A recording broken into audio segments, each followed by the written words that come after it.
Nag-start na naman mamisa yung aming mga manok.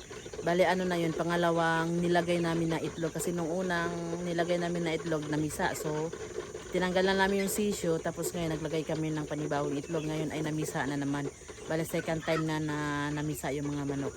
Ginagawa namin yun sa aming mga native chicken. Kasi nga yung black australorp ko ay itlog lang yun ng itlog. So, hindi magdilimlim. Tapos, yung ibang itlog nilalagay namin sa incubator. Kaso, minsan laging blackout, nasisira yung mga itlog namin. So, ngayon, ang ginawa namin ay ipinapalimlim namin sa mga native na mga manok ko.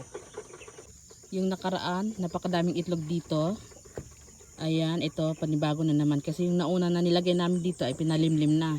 Ito na yung mga nilimliman ng mga manok. Sisyo dito. Ayan. Ayan, yan sila. Ito yung second batch na nilagay namin.